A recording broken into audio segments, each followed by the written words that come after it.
start from the supposition that the world is topsy-turvy, that things are all wrong, that the wrong people are in jail and the wrong people are out of jail, that the wrong people are in power and the wrong people are out of power, that the wealth is distributed in this country and the world in such a way as not simply to require small reform, but to require a drastic reallocation of wealth. I start from the supposition that we don't have to say too much about this, because all we have to do is think about the state of the world today and realize that things are all upside down. Now, if you don't think, if you just listen to TV and read scholarly things, you actually begin to think that things are not so bad, or that just little things are wrong. But you have to get a little detached and then come back and look at the world, and you are horrified. So we have to start from that supposition that things are really topsy-turvy. And our topic is topsy-turvy, civil disobedience. Now, as soon as you say the topic is civil disobedience, you're saying our problem is civil disobedience. That is not our problem. Our problem is civil obedience.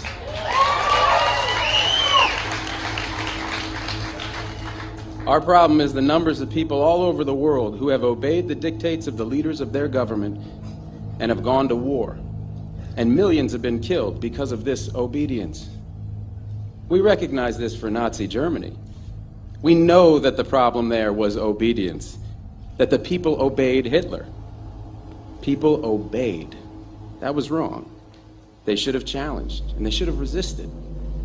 And if we were only there, we would have showed them. Even in Stalin's Russia, we can understand that. People are obedient. All these herd-like people. Remember those bad old days when people were exploited by feudalism? Everything was terrible in the Middle Ages. But now we have Western civilization, the rule of law. The rule of law has regularized and maximized the injustice that existed before the rule of law. That is what the rule of law has done. When in all the nations of the world, the rule of law is the darling of the leaders and the plague of the people, we ought to begin to recognize this. We have to transcend these national boundaries in our thinking. Nixon and Brezhnev have much more in common with one another than we have with Nixon. J. Edgar Hoover has far more in common with the head of the Soviet secret police than he has with us. It's the international dedication to law and order that binds the leaders of all countries in a comradely bond. That's why we're always so surprised when they get together. They smile, they shake hands, they smoke cigars. They really like one another, no matter what they say. What we are trying to do, I assume, is really to get back to the principles and aims and spirit of the Declaration of Independence. This spirit is resistance to illegitimate authority and to forces that deprive people of their life and liberty and right to pursue happiness. And therefore, under these conditions, it urges the right to alter or abolish their current form of government, and the stress had been on abolish. But to establish the principles of the Declaration of Independence, we're going to need to go outside the law, to stop obeying the laws that demand killing or that allocate wealth the way it's been done, or that put people in jail for petty technical offenses and keep other people out of jail for enormous crimes.